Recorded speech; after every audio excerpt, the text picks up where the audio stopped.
आज के सत्संग में जो भी लोग उपस्थित हैं, बाहर से आए हैं और हमारी है, मैं उन सभी को अभिनंदन करता हूँ। और श्री डॉक्टर साहब के द्वारा जो सत्संग हुआ, इसके हम सभी लोग आभारी हैं। और ये भी खुशी की बात है कि उन्होंने ऐसी जिज्ञासा रखी, भले ही ईश्वर को न जाना हो पर ईश्वर को इच्छा रखी, इसलिए हम सभी उनके आभारी हैं। और हमारे पहले जो महान पुरुष संत लोग आपको इसके बारे में बता गए, ईश्वर के बारे में उन्होंने काफ़ी प्रयास किया बताने का, और जहाँ तक है तहाँ तक उन्होंने काफ़ी अच्छा बताया आपको जनाने का, क्योंकि मानव जीवन वास्तव में ये आपका धन्य हो जाए, ऐसा उन्होंने पूरा प्रयास किया। हमारे महापुरुष कोई आज के नहीं है। जब से ये सृष्टि की रचना हुई है तभी से इस सत्य को जनाने के लिए चले आ रहे हैं महान पुरुष। हम आपको बताएंगे, थोड़ा समय कम है, ईश्वर के बारे में और गुरु के बारे में, दोनों के बारे में हम आपको बताएंगे। हमारे अभी महान पुरुषों ने एक दुआ का अर्थ लिखा था। देखो, गुरु के बारे में बहुत अच्छा लिखा है महान पुरुषों ने। कबीर साहब कहते हैं कि शब्द धरती कागज करूं, लेखन शवबन राय, सात समुद्र की मछी करूं, गुरगुड़ लिखा न जाए। अभी व्याख्या की थी इन लोगों ने गुरु के बारे में। तो वास्तव में तीन लोग नवखंड में गुरु से बड़ा न कोई, करता करे न कर सके, गुरु करे सोई होई। यानी तीनों लोगों में नवखंड में गुरु सबसे बड़ा होता है। कर्ता ईश्वर को कहते हैं, ईश्वर नहीं कर सकता जो गुरु कर सकता है। इसलिए गुरु और ईश्वर दोनों के बारे में अपन को समझना चाहिए। कभी कभी अपन लोग नहीं समझ पाते हैं गुरु और ईश्वर के बारे में। इसको अपन को थोड़ा सा अच्छी तरह से समझ लेना चाहिए कि गुरु अलग होता है, ईश्वर अलग होता है। देखो, गुरु शरीरधारी होता है और ईश्वर का कोई शरीर नहीं है। गुरु ही ईश्वर तक पहुंचाता है। इसके बारे में हम थोड़ा संक्षेप में बताएंगे। पहले अपन इसको बता दें कि कबीर साहब कहते हैं कि शब्द धरती कागज करूं। कबीर साहब ने कहा कि भाई सारे धरती को हम कागज बना लें।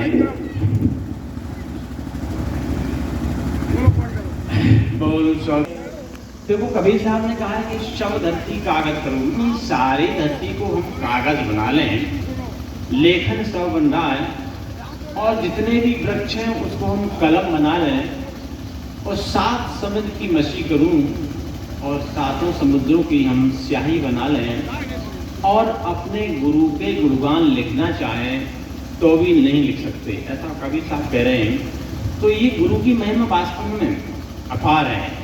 गुरु की महिमा है अमित, यानी गुरु की महिमा इतनी अपार है जिसका कोई पार नहीं है।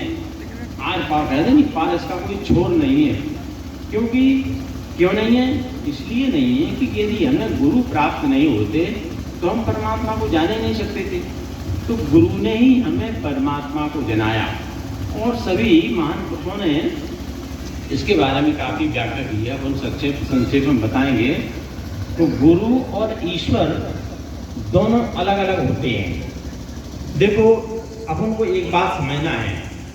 अपन शॉर्ट संक्षेप में ही महत्वपूर्ण चीज़ संक्षेप में बताएंगे जो आपको समझने हुए है, वो जो धारण करने हुए हैं। सभी महापुरुषों ने अभी कई चौपाइयाँ पढ़ी हैं। जैसे अभी हमारे संत जी चौपाई पढ़ रहे थे कि नर समान नहीं कबन देही, जीव चराचर जाचत देही। ये बात सही है, इसको अपन समझें कि ये मानव शरीर अपन को मिला है, ये बड़े भाग्य से मिला है। बड़े भाग मानुष तन पावा, सुर दुर्लभ सब गंधन गावा। इसको थोड़ा सा समझें। जो कहते तो सब पढ़ते चले जाते हैं, रामायण को पढ़ते हैं, लेकिन उसका अर्थ अपन समझ करके उसका अपन को प्रैक्टिकल करना है। जब तक हम प्रैक्टिकल नहीं करेंगे तो ये उसका कोई अर्थ नहीं निकलेगा, केवल पढ़ने से नहीं। अभी जैसे हमारे संत जब अभी बोल गए, हम भी बोल रहे हैं यदि आपने इसको कहीं धारण नहीं किया, आपने केवल सुन करके और अभी यहाँ सुन लिया और थोड़ी देर बाद नहीं भूल गए, तो इसका फिर कोई अर्थ नहीं निकलेगा। समझ करके धारण करना है। तो ये चौपाइयाँ क्या है कि नर समान में कवने देही, यानी मानव ये शरीर है, ये मानव शरीर के बराबर किसी की भी देह नहीं है। कवने माने किसी भी कोई भी देह नहीं है, चाहे पशु हो, चाहे पक्षी हो, चाहे जानवर हो, मतलब कोई भी है। जैसे हमारे अभी पिछले संत जी बता रहे थे 84 लाख योनियाँ हैं, तो 84 लाख योनियों में सबसे मानव श्रेष्ठ है। अपन 84 में नहीं है, अपन 84 से परे हैं और वास्तव में अपन को 84 ही पार करना है, 84 से हटना है। तो ये मानव जो शरीर है सबसे देह बड़ी है, नर समान में कवने दे। जीव चराचर, सारे जीव चराचर, जीव चराचर का मतलब होता है चर अचर, चलने वाले और न चलने वाले। बहुत से चलने वाले भी हैं, बहुत से चलने वाले नहीं। अब आप सुनेंगे कोई ऐसे जीव कौन से हैं जो नहीं चलते हैं? ये तो पेड़ आपको दिखाई दे रहे हैं, ये पेड़ नहीं चलते, इनमें भी आत्मा है। क्यों? परमात्मा ने जिस आत्मा को बना करके अपन में दिया है वो इनमें भी दिया है। चराचर, चलने वाले न चलने वाले, इसी की याचना करते हैं, इसी मानव देव की याचना करते हैं। तो इसलिए अपन को इसकी कीमत समझना चाहिए। अपन ने कहते दिया कि भैया बड़े भाग मानस, अब बड़ा भाग क्या है कहने से थोड़ा ही, इसका प्रैक्टिकल इसको समझो कि हमको क्यों ये शरीर मिला है बड़े भाग से। तो जब ये इसलिए मानव शरीर अपन को मिला है कि अपन परमात्मा को जान लें। आज अब परमात्मा को कैसे जाना जाए? परमात्मा को जानने के लिए ये अपनों को मानव शरीर मिला है। हमें हमारे संत जी ने एक दुआ पढ़ा था, अभी पढ़ रहे थे कि जो न करे भवसागरे नर समाज अस पाए और शोक करती निंदक मन मत आत्मा अनगत जाए। जो लोग इस मनुष्य शरीर को पा करके अपने आत्म कल्याण का उपाय नहीं ढूंढते हैं, अब आत्म कल्याण को भी समझना पड़ेगा। इस मानव शरीर को प्राप्त करके अपनी आत्म कल्याण का उपाय नहीं ढूंढते, वो कैसे नर हैं? बेनर कृतज्ञ, सो कृति निंदक। कृतज्ञ, कृतज्ञ किसके? कृतज्ञ माने होता है ऋणी, मतलब अपने मानस में कैसा भी अर्थ लिखा हो। देखो मानस में जो तुलसीदास ने जो मानस लिखा है, रामचरित मानस, उन्होंने केवल दोहा और चौपाइयाँ लिखी हैं, उन्होंने अर्थ नहीं किए, अर्थ टीकाकारों ने किए, माने अपन सभी विद्वानों ने उनके अर्थ लगाए हैं। लेकिन तुलसीदास जी दोहा चौपाइयाँ श्लोक लिख के चले गए हैं, उन्होंने कोई अर्थ नहीं किया। तो इसका अपन अर्थ लगाते हैं शोकृति। यदि अपन ने ऐसा नहीं किया, अपनी आत्म कल्याण का उपाय नहीं ढूंढा, तो अपन कृतज्ञ हैं। कृतज्ञ माने परमात्मा के ऋणी हैं। क्यों परमात्मा के ऋणी हैं? परमात्मा ने अपन को ये जो मानव शरीर दिया है, ये इसलिए थोड़े दिया है कि अपन अपने इस संसार में अपने मकान बनाएं, धन कमाएं और अंत में चले जाएं। परमात्मा ने अपन को मनुष्य शरीर इसलिए दिया है कि अपन परमात्मा को जाने, परमात्मा को जान करके अपना आत्म कल्याण करें और अपना जन्म जन्म बनाएं। कोई ये मानव कोई एक जन्म का थोड़ी है, अपने अंदर जो आत्मा है ये कोई एक जन्म की नहीं है, ये लाखों पिछले जन्म से आई है और आगे भी जाएगी। जब ये सृष्टि की रचना हुई थी तब भी परमात्मा ने इस आत्मा को बनाया था और आज भी भले ही पिछले जन्म में मन किसी में हो, अगले में किसी में जाएं, भाई अंतमति शो गति। आप अपने गीता में भी भगवान कृष्ण अर्जुन को समझा रहे हैं कि अंत काले च मामेव स्मरण मुक्ता कलेवरम या प्रयातिशा मद भावम याते नास्त संशया। मतलब अंत काल में हम जिसको याद करते हैं, अपने अंत काल में जिसको याद करके अपना शरीर छोड़ेंगे उसी को प्राप्त करेंगे। तो इसलिए अपन को इस कीमत समझना है, किसकी? इस मानव की, इस मानव जन्म की। इसकी कीमत आप साधारण मत आंकना, ये बहुत कीमती चीज़ है। ये इतनी कीमती चीज़ है कि संसार की कितने भी अमूल्य वस्तु आप रख दो तो ये मानव की कीमत ही बड़ी होगी, क्योंकि इस मानव से अपन अपने जन्म जन्म बना सकते हैं। ये मानव जो वो अपन परमात्मा ने दिया है, इससे अपन कई जन्म, अनेकों जन्म बना सकते हैं और इससे नहीं ऐसा करेंगे तो अपन बिगड़ जाएंगे।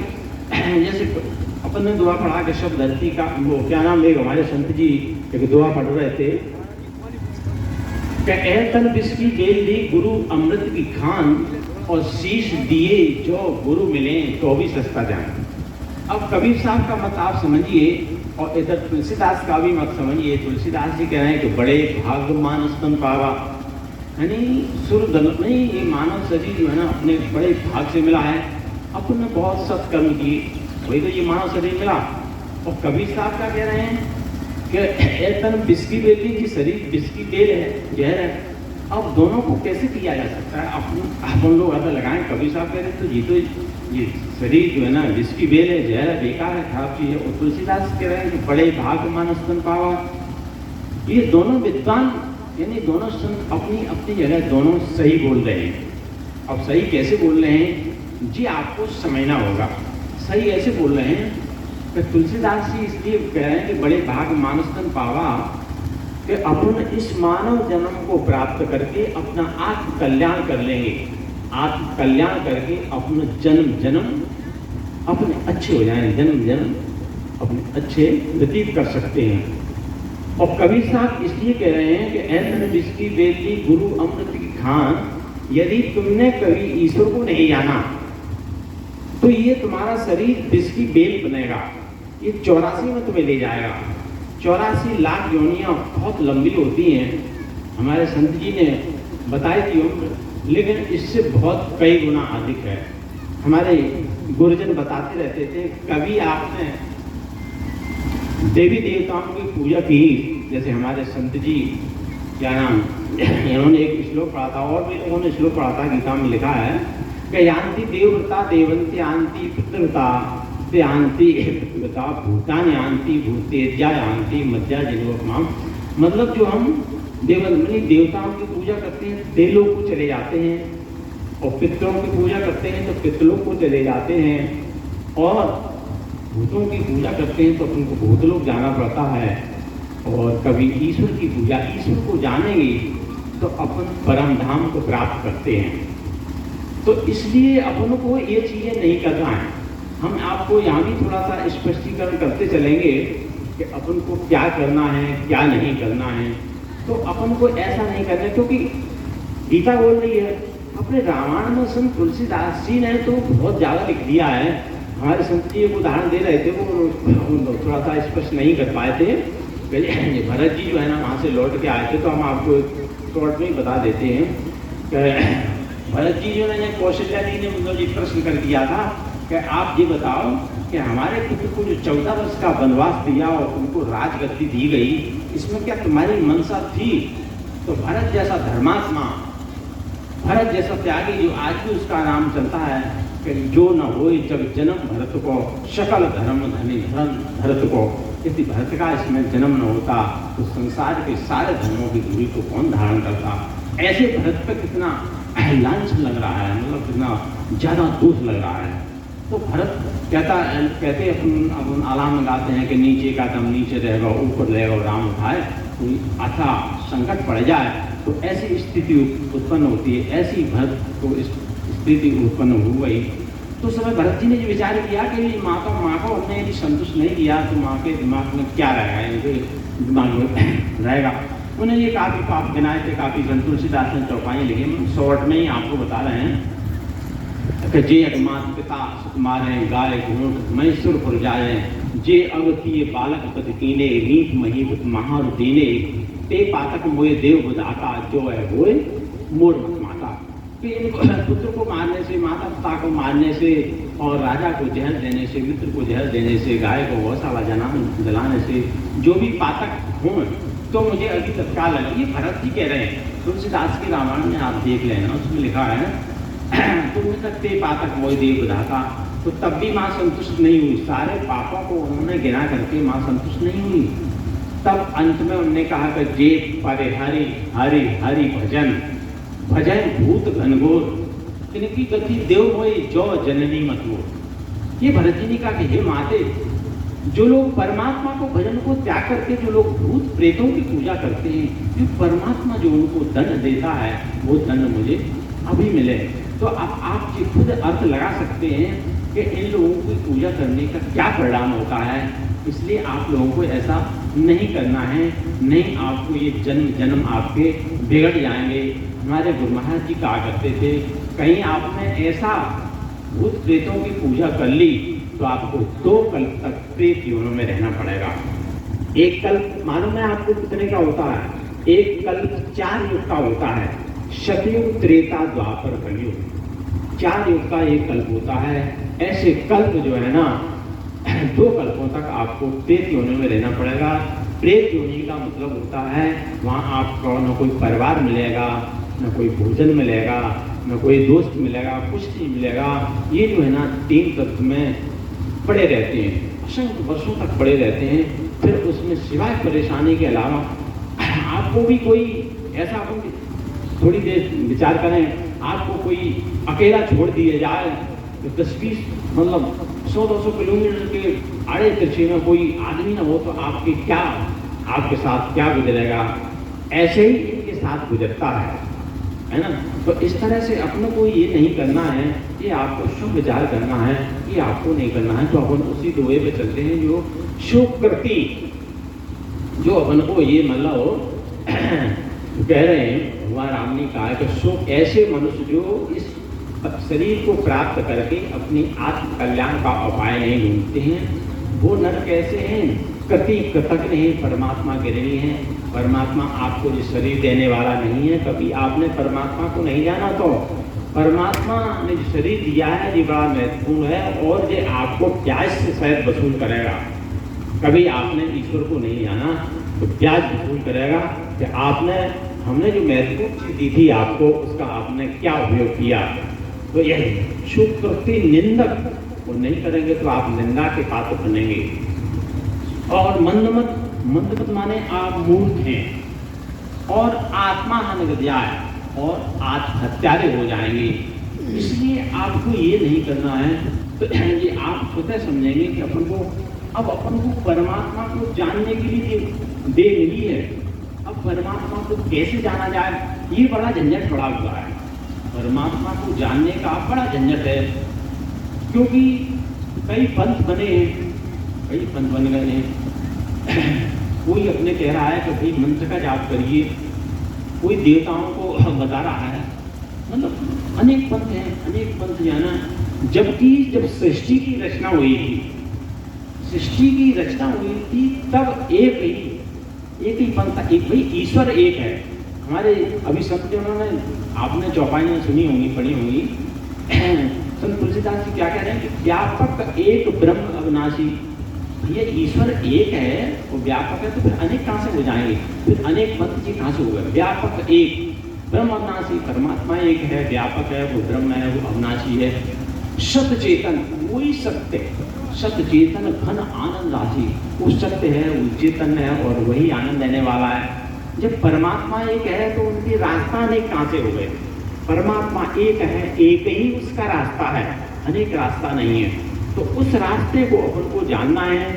वो रास्ता अपन जान लेंगे तो अपन परमात्मा को प्राप्त हो जाए। हमारे संत जो ने काफी अच्छा प्रवचन आपको दिया, जो उस परमात्मा को जनाने का, जो आप पहुंचेंगे। जैसे अपने विश्व में जितने भी पैगंबर हुए थे, हम आपको विश्व के पैगंबरों की बात कर रहे हैं। पैगंबर गुरुओं को कहते हैं, जो गुरुजन हैं सबने एक ही परमात्मा को बताया है। जैसे सबसे पहले जैसे अपन श्लोक, सभी लोग अपन श्लोक पढ़ते हैं कि भाई गुरु ब्रह्मा गुरु विष्णु गुरु देव महेश्वरा और गुरु साक्षात परब्रह्म तस्मै श्री गुरुवे नमः। सबसे पहले अपन ब्रह्मा विष्णु महेश का स्मरण करते हैं। क्यों स्मरण करते हैं? सबसे पहले ज्ञान का प्रचार प्रसार इन्हीं के द्वारा आरंभ हुआ था। परमात्मा का ज्ञान का प्रचार प्रसार इन्हीं के द्वारा हुआ था। अब आपको थोड़ा सा आगे बताएंगे, क्योंकि अपन को यहाँ तक सीमित नहीं लेना है, वो भी आगे बताएंगे। इसलिए अपन इनका सबसे पहले अपन इसका स्मरण करते हैं। इन्होंने वो 4 मुक्ति का ज्ञान दिया था ब्रह्मा विष्णु में। इनके गुरु कालजीत थे, कालजीत ने इनको दिया था। तो सृष्टि की रचना हुई थी, वो आगे की बात है। तो इन्होंने जो है ना सबसे पहले वो 4 मुक्ति हैं, ये हमारे संत जनों ने बताई, सायो शामी सालो, यही 4 प्रकार की मुक्ति हैं। तो ये 4 प्रकार की मुक्ति ही एक ऐसा साधन है जो अपन परमात्मा तक पहुंचा सकता है। इन 4 मुक्तियों के अलावा दूसरा कोई भी साधन नहीं है। जैसे हमारे कबीर साहब हुए हैं, भले ही कबीरपंथी लोग मतलब आगे पीछे हो गए हों या उन्होंने उतना नहीं जान पाया हो, उन्होंने भी यही 4 चीजें लिखी कबीर साहब ने। उनको कहते हैं भाई खींचरी, भूचरी, चाचरी, अगोचरी। उन्होंने भाषा बदल ली है। ठीक है, हमारे जो ब्रह्मा विष्णु महेश थे, ब्रह्मा विष्णु ने ये 4 चीजें दी थी। शायो मुक्ति, शामी मुक्ति, सारो मुक्ति, सालो मुक्ति, ये 4 चीजें उन्होंने दी थी। और कबीर साहब ने दी थी भैया खींचरी, भूचरी, चाचरी, अगोचरी। जो हमारे संत जी अभी खींचरी मुद्रा आपको बता रहे थे, तो वो इसका प्रैक्टिकल नहीं बताया जाता। ये प्रैक्टिकल मतलब नहीं बता सकते, क्योंकि ये गुरु का विधान होता है। आप प्रैक्टिकल जानना चाहें तो आपको मिल जाएगा, लेकिन ये जो है ना अपन मंच पर इस तरह से नहीं बता सकते। और प्रैक्टिकल उन्हीं को बताया जाता है जो जानना चाहता है। तो ये हमारे कबीर साहब के भगवान की जय। हम समझाने का हम प्रयास करेंगे कि आपको मतलब समझ में जाए, आपका आना यहाँ कुछ तो सार्थक हो ही जाए। जैसे आप यहाँ आए इतना समय छोड़ के, आज कितना बड़ा सहारा है। बहुत से लोग आजकल गला का भी काम बहुत चल रहा है, तो ये सारे काम छोड़ करके धन खर्च के भी आए हैं, तो सार्थक कुछ ना कुछ आपका समझ में आया है। तो ये प्रयास करेंगे उसका। जो हमारे कबीर साहब के बारे में हमने बताया कि जिन्होंने भी कोई 4 दी थी, ये परमात्मा को जनाने की। परमात्मा एक है, यही एक रास्ता है। इसके बाद एक अपने पैगंबर और भी हुए। कौन पैगंबर? महावीर स्वामी। महावीर स्वामी हुए हैं पैगंबर, जो सिद्धार्थ नाम से भी, उनका सिद्धार्थ नाम भी था महावीर स्वामी का, जो लगभग 2500 वर्ष से अधिक पहले उन्होंने इस ज्ञान की स्थापना की थी। उनके पास भी यही था, यही ज्ञान। अब आज भले ही वो कुछ भी करते हो, क्या श्वेतांबर और पैगंबर पता ना जैसे वो करते थे, अपन भी कबीर पंथ भी लोग, अपन भी तो भूल गए। अपन जो अपना पंथ जो सायो स्वामी मूर्ति का था, ब्रह्मा विष्णु महेश से चला आ रहा था, अपन भी भूल गए। अपन किसी देवताओं की शरण में चले गए, आज किसी की शरण में चले गए। मतलब ऐसे ही वो भी भटक गए। मतलब उनके जो गुरु थे, उन्होंने यही 4 मुक्ति का ज्ञान दिया था कि सम्यक ज्ञान, सम्यक जत, सम्यक दर्शन, सम्यक नित्य। ये 4 मुक्तियों का ज्ञान उन्होंने भी दिया था। इसके बाद एक पैगंबर और हुए थे, तुरु साहब। तुरु साहब मतलब तुरु साहब जो है ना, 4 भाई थे, यदु, तुरु, गुरु और एक और नाम था, ऐसा था तुरु, क्या तुरु, ऐसा मतलब 4 भाई थे। तो सबसे छोटे तुरु थे, क्योंकि तुरु ने क्या किया था, ये थोड़ा सा बताना। उनके बड़े भाई को गद्दी दी गई थी, लेकिन तुरु को नहीं दी गई। तो तुरु ने जो है ना, उनका ज्ञान उल्टा ही कर दिया। उन्होंने कि तुम, हमारा ज्ञान ऐसा है, तो उन्होंने नाम, भाषा बदल दी, सब कर बदल दिया, लेकिन आखिरकार वो चीज नहीं बदल पाए। जो 4 मुक्ति थी, 4 मुक्तियों का प्रैक्टिकल नहीं बदल नहीं सकते। प्रैक्टिकल क्या बोल भाई, पानी कह लो, चाहे नीर कह लो, चाहे जल कह लो, चाहे वाटर कह लो, कुछ भी कह लो, पानी क्या बदल सकता है? नहीं बदल सकते। अब भाषा भले ही बदल दो उनकी, पानी देना या वाटर देना या नीर देना, ये तो कह सकते हो, लेकिन आखिर तो पानी मिलेगा आपको। तो ठीक उसी तरह से उन्होंने भाषा बदल दी। क्या बदल दी? उन्होंने नाम अलग रख दिए अपनी इस्लाम भाषा में। उसकी चश्मे बसीरत, अनलक नाम, चश्मे बसीरत, नूरे लाई चांदना, गहरी आवाज। ये उन्होंने अपनी इस्लाम भाषा में नाम रख दी, लेकिन चीज वही है जो अपन बताते चले आ रहे हैं। इसके बाद एक गुरु और हुए हैं, जो यीशु नाम से जाने जाते हैं, ईसा मसीह। उन्होंने भी यही 4 चीजें दी हैं। 4 चीजों के अलावा उन्होंने भी 4 चीजें दी हैं। 4 उन्हें अंग्रेजी में नाम दे दिए। भाई वो उनको भी 2000 वर्ष से कुछ ऊपर हो गए, तब उनकी साल जो आज ईस्वी सन चल रहा है, उन्हीं के नाम से चल रहा है। तो उन्होंने लिख दिया भाई, God secret is Harry name, God is divine light, third I boys is heaven. ये 4 चीजें उन्होंने भी दी। तो ये 4 चीजें हैं, ये 4 चीजें ही परमात्मा को तक रास्ता पहुंचाने का है।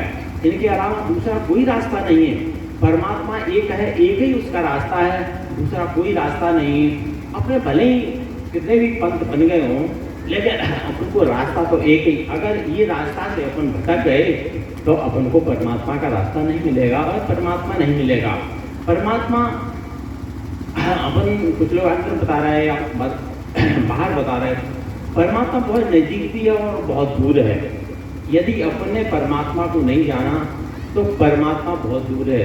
तुलसीदास जी कहते हैं कि जन्म जन्म मुन जतन कराही, अंत राम कहे आवत नाही। मतलब अपन कितने भी जन्म जन्म लगा दें तो परमात्मा आपको नहीं जाना वो तो नहीं मिलेगा। एक जन्म क्या, एक जन्म नहीं मिलेगा, कई जन्म गुजार दो। अब ये थोड़ा सा ये आपको लग रहा होगा ये नाम के बारे में कि जन्म जन्म जन्म जन्म मुन जतन कराही, अंत राम कहे आवत। नाम मतलब नाम क्या है कि नाम उन मुनियों ने नहीं जाना। अब अपन लोग ये कहेंगे भाई राम का नाम, ये हमारे संतों ने बताया, देखो परमात्मा का नाम राम नहीं है। हम अभी आपको बताएंगे कि परमात्मा का क्या नाम है। परमात्मा का नाम राम नहीं है। राम तत्कालीन समय के सद्गुरु थे। ये जो ना तत्कालीन समय के सद्गुरु थे, ये उस परमात्मा को जनाने वाले थे। ये जो है ना परमात्मा को जनाने वाले थे, और अब परमात्मा नहीं थे, उनको जनाने वाले थे। देखो परमात्मा और गुरु दोनों में अंतर होता है अलग। हमने अभी आपको बताया पर गुरु शरीरधारी होता है, परमात्मा का शरीर नहीं है। तो ये चार मुक्तियों से परमात्मा को जाना जा सकता है और दूसरा कोई रास्ता नहीं है। इनके अलावा हम थोड़ा सा और डिटेल बता दें इनके बारे में। जैसे हमारे संतजन बहुत कुछ बता रहे हैं। ये चार मुक्ति, सबसे पहले शायोग मुक्ति। इस शायोग मुक्ति के बारे में नहीं बताया कि ये मुक्ति वह मुक्ति होती है जिसके द्वारा अमृतमान होता है, मतलब शरीर के रोग होते हैं। भूत प्रेत अभी बता रहे थे, भूत प्रेत भाग जाते हैं। ये वास्तव में सही बात है। यदि आपने शायोग मुक्ति को जान लिया तो भूत प्रेत की क्यों चली कहा। ये भूत प्रेत तो बहुत छोटी बात है। वैसे तो हम लोग मानते ही नहीं, भूत प्रेत होते ही नहीं है। यदि आप कहीं आपको महसूस भी होता है तो ये भूत प्रेत कुछ नहीं है। ये काल को भी बात, जो काल का उपाय बता रहे थे, काल का अभी आपकी चर्चा चल रही थी, शिव पुराण में पन्ना बता रहे थे कौन सा, मृत्यु को जीतने का उपाय। ये वास्तव में वो सही है कि मृत्यु को जीतने का उपाय ये शायोग मुक्ति है। ये हमारे अभी भगवत जी बता रहे थे कि रावण ने इसको सिद्ध किया था, और तुलसीदास जी ने रामचरितमानस में कहा है। आप लोगों ने पढ़ा है, पर पूछ लेना पढ़ा है कि तासों लगे न क्षुधा पिपासा, अतुलित बलतन तेज प्रकाशा। भगवान राम के गुरु विश्वामित्र थे, उन्होंने यही कहा था कि हम आपको ऐसा वरदान देते हैं जिससे आपको न भूख लगे और न प्यास लगे और शरीर में भी कोई नुकसान न हो, अपना शरीर भी वैसा ही बना रहा है। तो ये प्यास और भूख दोनों ही समाप्त हो जाती हैं। ऐसी कौन सी, आप लोगों ने विचार नहीं किया। रामायण खूब पढ़ी होगी, पढ़ते चले जाते हो, उसमें स्पष्ट लिखा बालकांड में ले चौपाई कि तासों लगे न क्षुधा पिपासा, लिखा उसमें। तो ऐसा आप समझें, अपने गुरुजनों से पूछे कि ऐसा कौन सा विधान है जिससे भूख भी न लगे न प्यास लगे और शरीर में भी कोई दिक्कत न हो। तो यही वो मुक्ति है।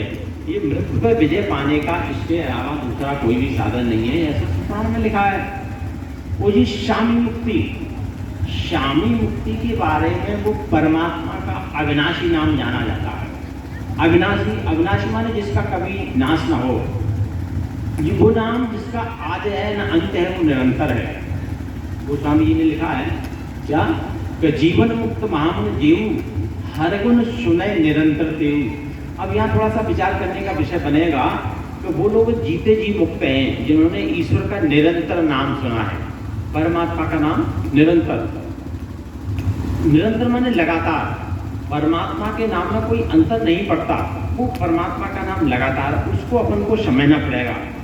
वो नाम है हमारे संतों ने उसकी काफी चौपाई, अपने बालकांड में बहुत सारी चौपाइयाँ ऐसी लिखी हैं। इन्होंने काफी बताया कि जो परमात्मा का नाम है वो निरंतर है। उस परमात्मा के नाम को अपन मुँह से नहीं कहा जा सकता।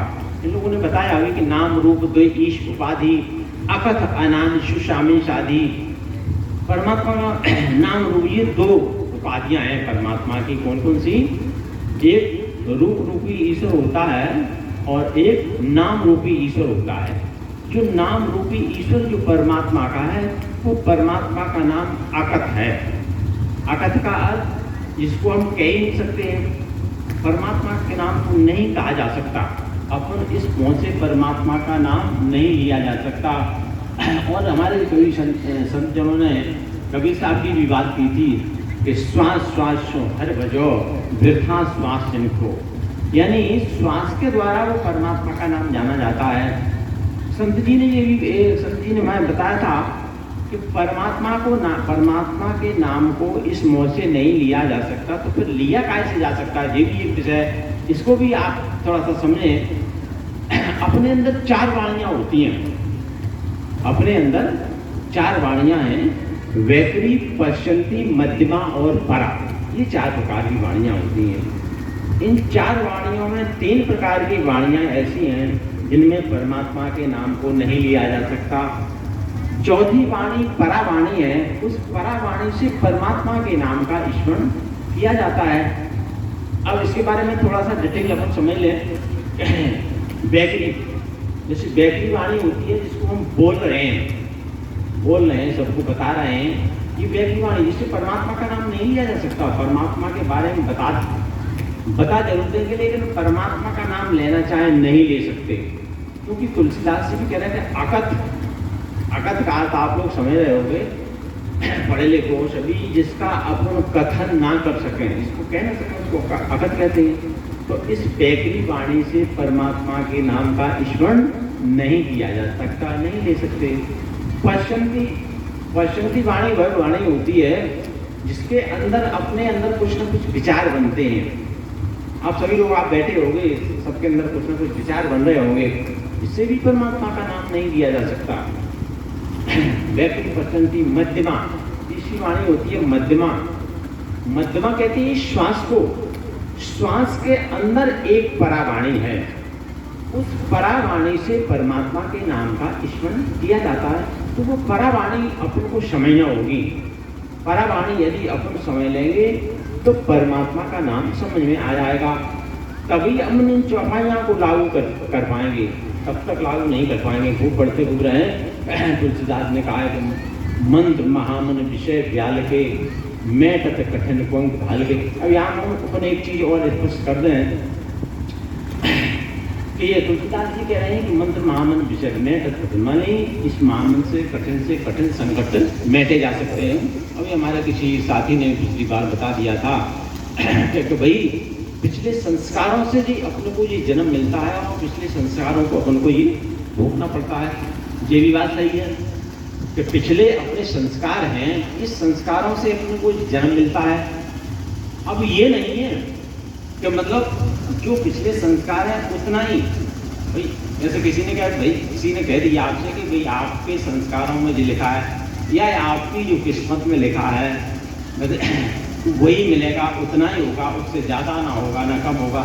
ये बिल्कुल नितांत गलत है। इसको 100% आप गलत समझना, क्योंकि यदि ऐसा होता तो हम क्यों ईश्वर का भजन करेंगे, क्यों ईश्वर की शरण में जाएंगे, क्यों इतना कष्ट उठाएंगे?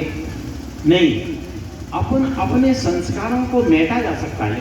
तो तुलसीदास की चौपाई की तो कह रही है, मंत्र महामन विषय व्याल के, मेटत कठिन। कितना जबरदस्त उन्होंने लिख दिया है कि मेटत, यानी कठिन से कठिन संकट मेटे जा सकते हैं इस महामंत्र से।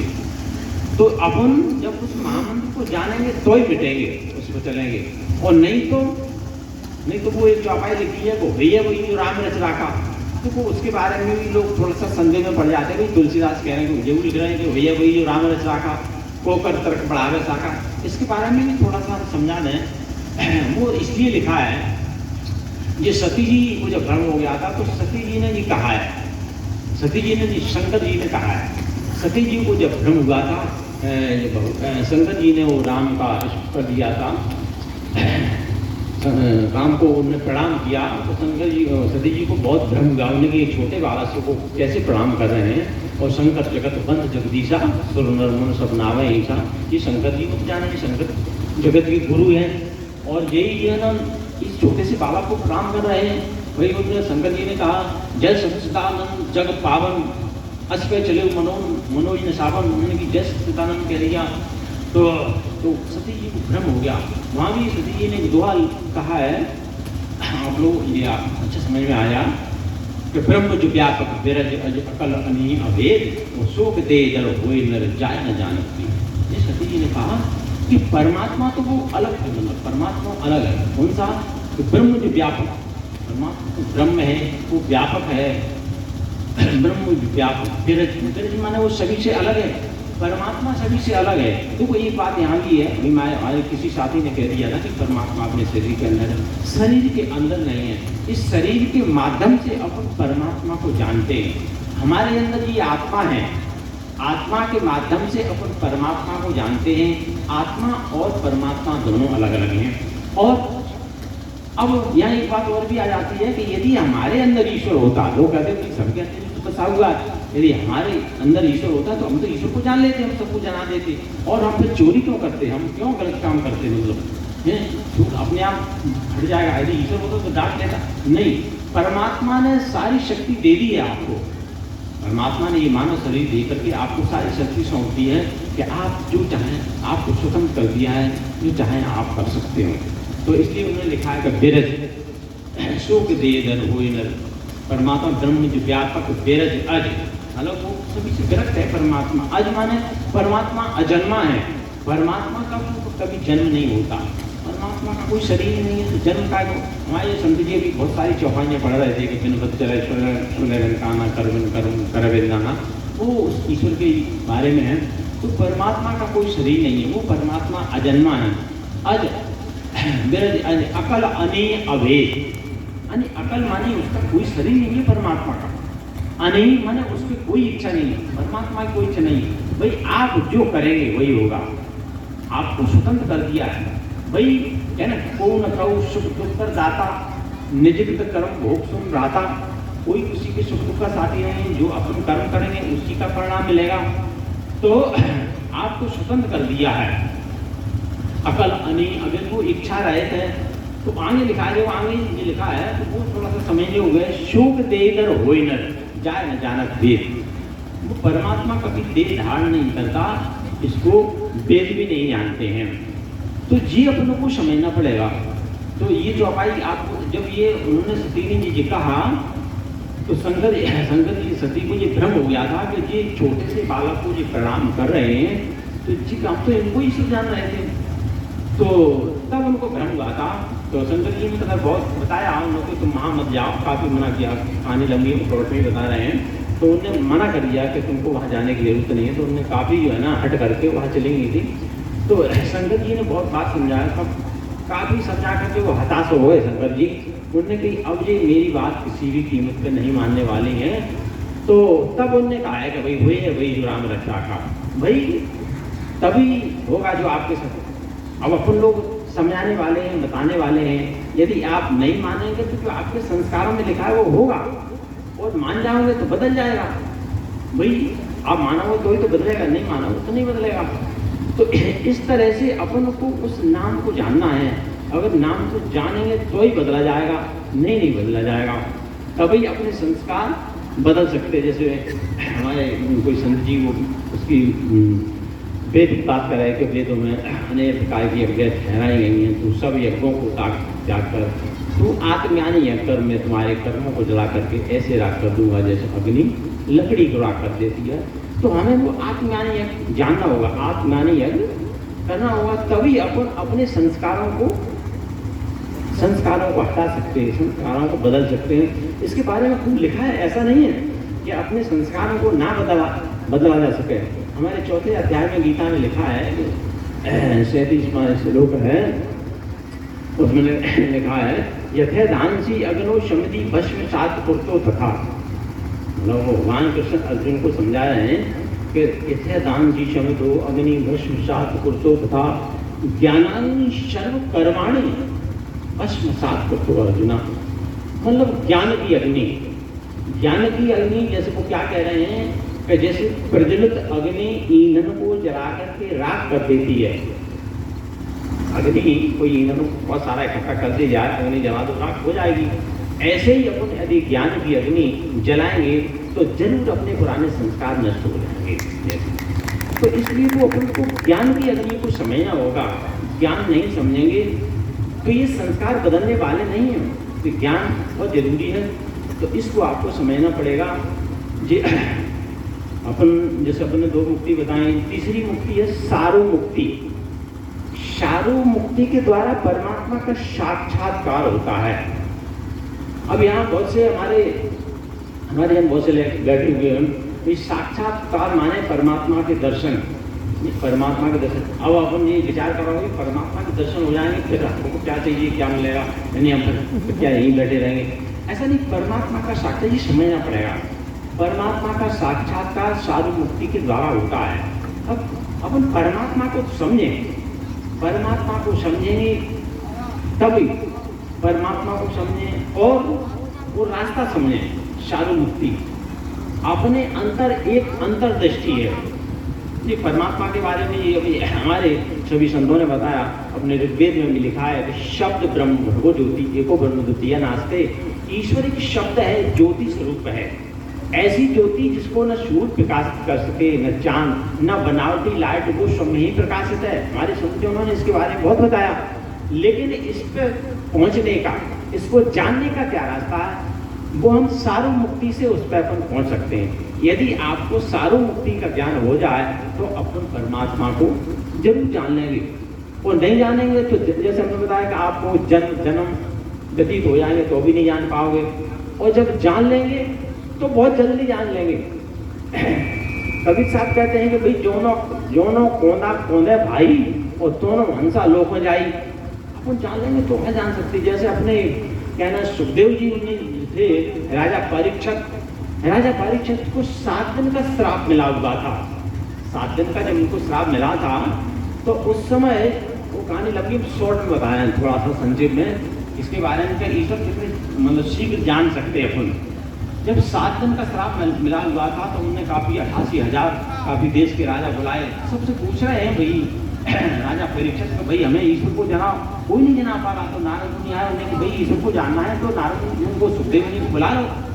तो ऐसे ही एक हड़कारा भेजा तो सुखदेव मुनि आ गया वहाँ। तो सुखदेव मुनि आ गए तो सुखदेव मुनि ने कहा अरे भाई, जब सुखदेव में सारी सभा खड़ी हो गई, 200 वर्ष के सूत जी से सूत जी भी खड़े हो गए। तो राजा ने कहा भाई अरे हमारी जाने तुम्हारी उम्र 200 वर्ष है और तुम क्यों खड़े हो गए छोटे से 16 वर्ष के बालक को देख करके। तो उन्होंने कहा भाई कंचन तजना सहज है, सहज प्रिया का ने, और मान बढ़ाई ईर्षा तजना दुर्शब्द होए। तो उन्होंने सूजी ने कहा भाई कंचन भी त्यागा जा सकता है, कंचन माने सोना तो त्यागा जा सकता है, सहज प्रिया का ने, भार्या का भी त्याग किया जा सकता है, मान बढ़ाई जो होती है उसको हम नहीं त्याग पा रहे हैं। इसलिए हम सोच रहे हमारी मान बढ़ाई कम हो जाती, हम आपको बताते थे कि हम नहीं जानते मान बढ़ाई कम हो जाती, इसलिए हम नहीं बता सकते। तब तक क्या सुखदेव मुनि अपने राजा, जहाँ राजा बैठा हुआ था, राजा का मन ही मतलब मनहीन था, काफी अप्रसन्न, बहुत अप्रसन्न था। क्योंकि मन ही क्यों नहीं होगा, इसके क्यों नहीं चिंता होगी, इसको 4 दिन बाद मौत के गले जा रहा है, मौत के घाट जा रहा है, तो क्यों नहीं चिंता होगी। तो सुखदेव मुनि ने कहा अरे राजा तुम ऐसे दिखाई दे रहे हो, तुम बड़ी चिंता लग रहे हो। तो उन्होंने की अरे आप चिंता की बात कर रहे हो, हमारे इस झगड़े में 4 दिन व्यतीत हो गए, हमारे इस झगड़े में 4 दिन व्यतीत हो गए, अब मात्र 3 दिन शेष बचे हैं। 3 दिन हमें ये 7 दिन का जो श्राप मिला है तक्षक सर्प काट लेगा, और तक्षक सर्प काट करके हमारी मृत्यु हो जाएगी, मैं अधोगत पे चला जाऊंगा। तो सुखदेव मुनि क्या कहते हैं, आप थोड़ा सा समझे ना, थोड़ा सा ये आपको समझने योग्य बात है। तो सुखदेव मुनि ने कहा अरे राजन तुम कैसी बात करते हो, 3 दिन तो बहुत होते हैं, हम तुम्हें 2.5 पल में मुक्त कर सकते हैं, हम तुम्हें 2.5 पल में मुक्त कर देंगे। तो मतलब परमात्मा को अपन जानना चाहें तो बहुत जल्दी जान सकते हैं। अभी हमने कहा था ना कि दोनों को माखाओ वारी होनो अंतर लोग में जाई, तो परमात्मा को जैसे ही उन्होंने ये 4 मुक्ति का ज्ञान दिया तो राजा कह रहा था कि भाई अब हमारी मृत्यु नहीं होगी, हम अपने स्वरूप को पहुंच गए। जैसे उन्हें रामायण में लिखा है कि राम बाल निज धाम पठावा, हमें अपने निज धाम को जाना है। निज धाम परत धाम, निज धाम का निज धाम है अपने घर को। हम उस देश के वासी हैं जहाँ अमर पिया रहता है, हम सब लोग उसी देश के रहने वाले हैं जहाँ अमर परमात्मा है। तो हम लोगों को निज धाम जाना है, मुक्ति धाम। तो इस तरह से अपन को निज धाम को पहचानना चाहिए, जानना चाहिए कि निज धाम क्या होता है। ये आपको ये एक बात और भी समझना चाहिए, निज धाम, परम धाम, मुक्ति और सब ये कि तरना तारना जीवन मुक्त महामन जीव वो तरन वो अलग चौपाई है कि बारक नाम कहत जग जेऊ वो तरन तारा नर देऊ। मतलब तरने और तारने वाले, ये तरना तारना भी अपनों को समझना चाहिए। अपन इस मोक्ष के धाम में ही बैठे हैं, साधन धाम मोक्ष का द्वारा अपन इस साधन धाम में बैठे हैं, मोक्ष के दरवाजे पे बैठे हैं। अपन इस दरवाजे से अपन आराम से पार हो सकते हैं। वो सब अपन को जान लें, उस परमात्मा को जान लें और जान करके बस केवल जानना है और कुछ नहीं करना। इस तरह से अपन को परमात्मा को जानना है और परमात्मा के जानने में कोई कठिनाई नहीं है, बहुत सरल है। तो ये सारू मुक्ति के अपने अपने महान पुरुषों ने ये सारू मुक्ति के द्वारा परमात्मा को जनाने का विधान बनाया है। तो आप लोग भी जान सकते हैं, आप परमात्मा को जान सकते हैं और अपनी मुक्ति का उपाय ढूंढ सकते हैं। यदि अपन ने ऐसा नहीं किया तो अपन को फिर ये 84 में जाना पड़ता है। 84 में बहुत लंबी होती है। एक हम और छोटा सा उदाहरण ले लेते हैं जिससे और आपको समझ में आ जाएगा परमात्मा के बारे में। विष्णु भगवान क्षीर सागर में लेटे हुए थे, लक्ष्मी जी पैर दबा रही थी। जब लक्ष्मी जी पैर दबा रही तो लक्ष्मी जी बोली कि हे प्रभु, आप अपने ऐश्वर्य के प्रति इस उदासीन से होकर के इस क्षीर सागर में सदैव सोते रहते हो, ऐसा क्या कारण है? तो विष्णु भगवान बोले कि हे सुमुख में सोता नहीं हूं, हे सुमुख में सोता नहीं हूं, अपने अपित तत्व का अनुसरण करने वाली उस अंतर्दृष्टि के द्वारा उस महेश्वर तेज का साक्षात्कार करता हूं। उस महेश्वर तेज का, अब उन्होंने जी क्यों कहा महेश्वर तेज का साक्षात्कार करता हूं? क्योंकि शंकर जी ने तपस्या की थी 20 सम्वत 87। आप लोगों को ना एक बात और भी ध्यान में आ जाती है कि शंकर जी के आपने 3 नेत्र देखे होंगे और अपन कहते कि शंकर जी के 3 नेत्र उन्होंने तीसरा नेत्र खोल के रखा है। ये नहीं है, अपन सभी के 3 नेत्र हैं। जितने भी मानव हैं सबके 3 नेत्र हैं। 2 नेत्र दिखाई देते हैं पर तीसरा नेत्र गुप्त रहता है। इसको अंतर्दृष्टि बोलते हैं, इसको दिव्य दृष्टि भी कहा जाता है। उस तीसरे नेत्र से अपन परमात्मा का साक्षात्कार करते हैं। तो ये जो है ना विष्णु भगवान ने कहा हे सुमुख में सोता नहीं हूं, अपने अपित तत्व का अनुसरण करने वाली उस अंतर्दृष्टि के द्वारा महेश्वर तेज का साक्षात्कार करता हूं।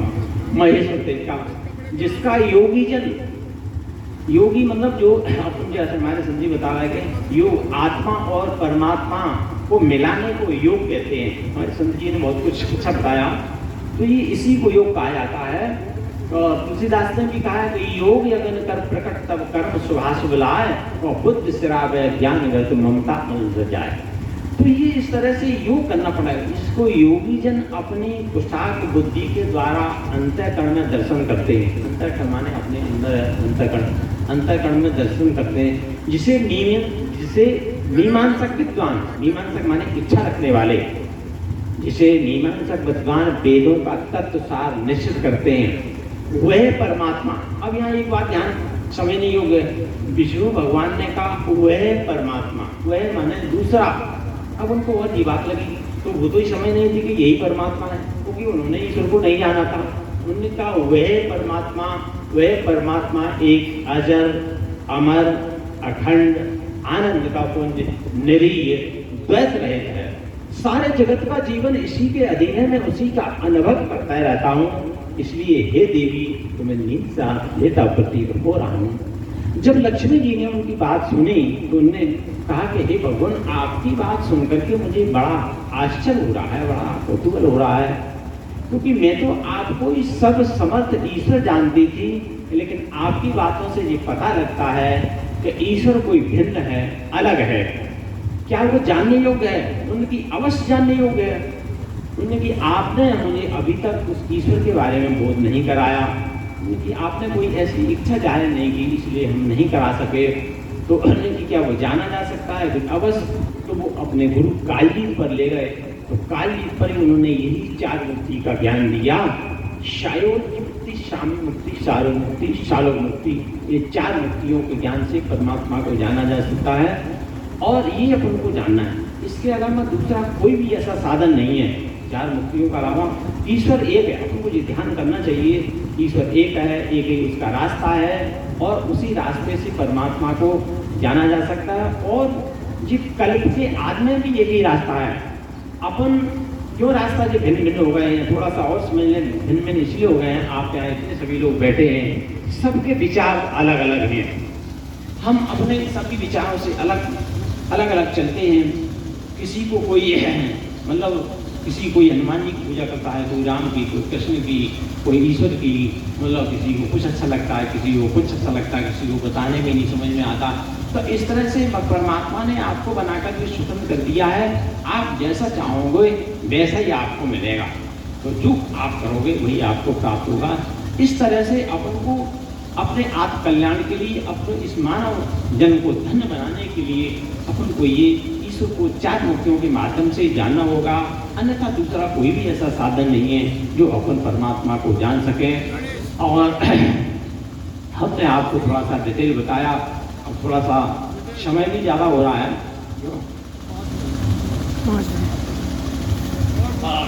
समय को ध्यान में रखते हुए, और क्योंकि अपना टाइम 4 बजे तक ही था, थोड़ा सा लेट हो गया।